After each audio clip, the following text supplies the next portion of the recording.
This is today's hike. Maybe about 10 kilometers, I guess. Starting from Iboibo, it's called. As you can see, there are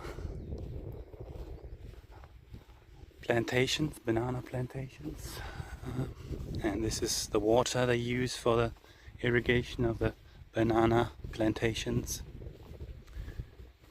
In the old times there were a lot more of those plantations, but then they knew that tourism would give them a better income, so that's what they built afterwards on those plantations. Vacation homes and hotels,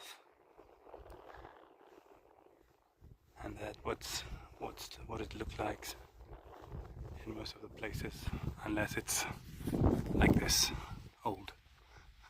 the old way.